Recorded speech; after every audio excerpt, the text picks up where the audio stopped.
Okay, our next candidate is JoAnn Osmond, and she is running for state rep, 61st District, for re-election. And let's welcome JoAnn.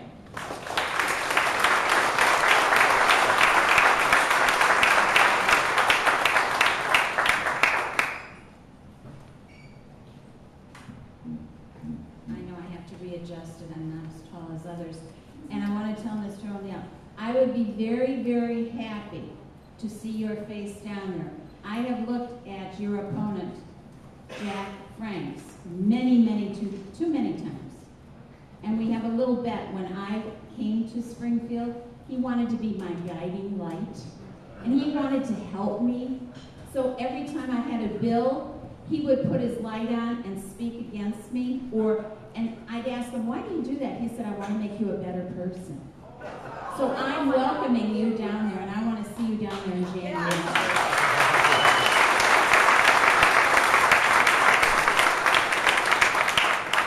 For those of you who do not know how I came about this wonderful job, my husband was a state representative for 4 years, and he died in December 17th of 2002. I had 14 years with Bob Churchill as his legislative aide, 2 years with Representative Sid Mathias.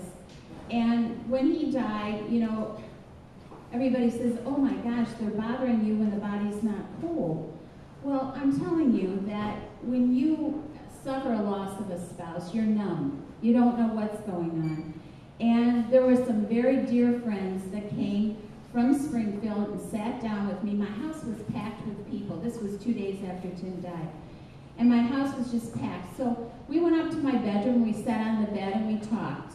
And they kept saying, JoAnn, you can do this. You can come to Springfield. You can fill out his remaining 2 years of his term that he had just gotten elected to. And you can do this. We will all help you. And I said, oh my God. You know, I always like to send them down there. I like to work as a legislative aide and send them down there, and I don't have to be responsible for their vote. They just go do their thing, and now I got to pay more attention. And I said, well, let me talk it over with my kids. I have a daughter who is now 39 and a son who is 29, and at the time of his father's death, he was a senior at Winona State. And seeing that Tim had died in January, he said, Mom, I'll take off a semester and I'll stay home with you. And I'm thinking, oh dear. And so then the kids sat around and they thought, Mom, what are you going to do? I said, I don't know. He said, well, then you better go to work. You better go to Springfield and you better set them straight and you better use your common sense. You don't need to have all this help. You just go down there and believe and vote the way your heart is and vote the way that you believe the people want you to vote. And thus, my husband died on the 17th, and I was sworn into his seat on the 27th of December. So I stayed for 2 years because that was my obligation. I agreed to stay for 2 years. I've been there 8. So I'm not sure I'm the smartest person, but I haven't given up the fight of being down there and keeping these people in tow. I have been very fortunate. I am now serving on the Telecommunications Committee, Veterans Affairs. I've been on there for 4 years. I'm on Judiciary 1 Civil. I'm not a lawyer, believe me, and that's one where Jack Frank shows up all the time. I am the minority spokesman for healthcare accessibility. I've carried that for 4 years. I'm on the Insurance Committee. I'm on Energy, and I'm on Appropriation Public Safety. So when I get down there, they keep me busy, and I have not a lot of time to get in too much trouble. But the most important thing to me is to be able to represent my district. And at least once, twice a year, I send out a questionnaire, and I ask about issues that we face down there. And you would be surprised. You know, I usually send out about 10,000, and they said, oh, you'll get 1 or 2% back. I've gotten 15 and 20% back because people actually want to tell me, some not so kind, but they want to tell me how they feel. And I think that's really important when you go to Springfield, that you represent the district. I'm pro-life, pro-gun, and pro-business. And those are my 3 words.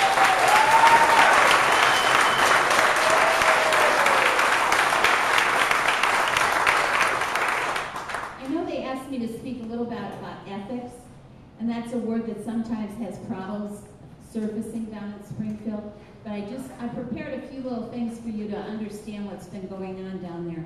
With one governor in prison and the second convicted of lying to the FBI and waiting for a retrial, Illinois has become a national laughingstock.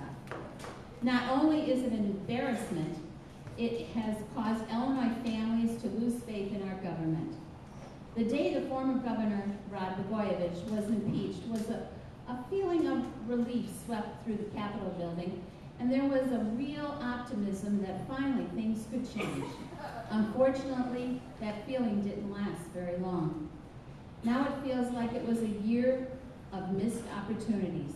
Yes, some changes were made, but none even came close to what is really needed in Springfield to capture the corruption of Illinois. We were hopeful when Governor Quinn appointed an independent Illinois Reform Commission to come up with a plan to fundamentally reform the business as it is run in Illinois. After hundreds of hours of testimony taken at these hearings across the state of Illinois, the lawmakers were presented a comprehensive plan on how totally to make Illinois government clean. Unfortunately, Governor Quinn, who appointed this commission, said no, and Michael Madigan would not let this committee be heard. Leader Cross said, "This is ridiculous. All this money is spent, and we have got to listen to these people." So what we did is Leader Cross got us a hall, and we could not do this on the General Assembly floor. We were not allowed to because we were in the minority. And we kept saying, but your governor asked for this report. So what we did is we gathered a lot of concerned people, and you know, to their benefit, to their credit, there was at least 15 Democrats that came in the room. I have been appointed 2 years ago in leadership as the caucus chair, so I had to take attendance. And we had roughly about 80 people that were concerned about their government. And they read the report, and they went over and talked about redistricting and talked about lines that are drawn unfairly. And what they did is they recommended that when we do our redistricting, that we do it in the form like Iowa does for their districts. They're compact, they keep municipalities together. Do you know that Fox Lake, little old Fox Lake out there, has 3 different representatives? So you don't know which way to turn because you're not sure if it's Mark Bobian, Sandy Colt, or JoAnn Osmond. That shouldn't happen. You should be able to have one representative for a municipality and not have everything pulled apart all the time. So the Collins report says that we need to handle our redistricting differently. Well, that didn't go anywhere. Michael Madigan would not allow it to be heard on the House floor, and it just went by the wayside. And I think that was very, very sad to see that you ask for the report, and when you read it, you don't like the results. So you just don't call it. And that's what happens in Springfield over and over again.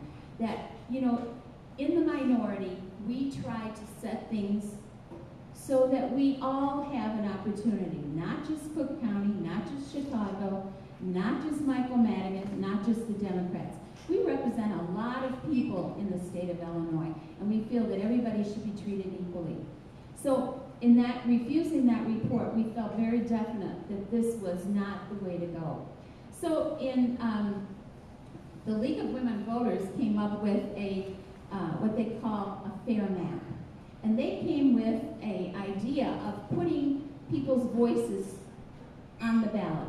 Let them have a fair map, and this fair map amendment would have shown on your ballot.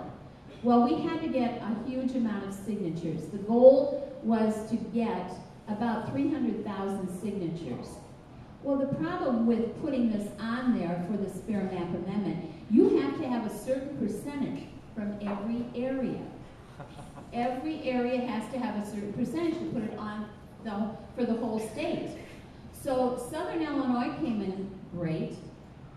Lake County came in great. McHenry County came in great. All of the western counties came in great. But guess what didn't come in great? And so, therefore, we could not get that amendment on the ballot. So, again, they defeated us. with just the little technicality of just saying, you know, too bad, we're not doing it that way. So I don't want to take a lot of your time and get you all depressed, but I think that this is the greatest group because I feel that you care, you get it, you understand what it's all about. This government should be for the people, not for individuals. You know, I don't have a problem with term limits. It might be nice to get me out, but right now I'm not ready to go. I still have a few more things I have to accomplish, and one of them is a balanced budget that we can trust. We haven't seen a balanced budget in 8 years. There is, they say it's balanced, we have no idea where it's at. We do not see any balanced budget in Springfield whatsoever. The budget book is posted about 6 hours before you vote on it. It used to be that they'd slap it on our desk about 45 minutes before you vote on it. So here you are, skimming as fast as you can to find something for Lake County, to see if you're included in it. It's the wrong way to do government. It's absolutely the wrong way. And we feel very strongly that if the Illinois House can take them back to the people, that we'll be able to post that budget and have a good conversation, and even maybe even hearings. Oh, God forbid we'd have a hearing. To have the people's talk.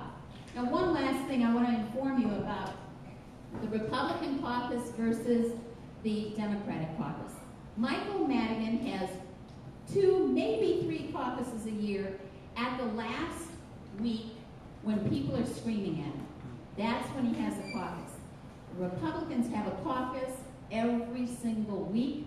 We go in, we talk about issues. I know that's so strange. We talk about what bills are coming up. Are they good for southern part of the state? Are they good for the northern part of the state? We actually talk issues. Everybody says, what do you do behind them? There's always a few Democrats outside our door going back and forth. Well, what's new? When you come out the door, they're going, hey, what's going on? They're trying to find out because their leadership does not share with them. Our leadership is led by Tom Cross. Tom Cross feels very, very strongly that everybody has a party to be able to speak. They have the opportunity to be able to voice their concerns, and they have the opportunity to be able to be heard in our caucus. And that's a strange concept, but I'm very, very fortunate and very lucky to be a member. And thank you very much for all the support you have given me. I know you poor people, there was a lot of you wonderful people that showed up in the Jubilees Day Parade for me. Thank you so much, and for any of our candidates that are well worth. Thank you, and I appreciate being here.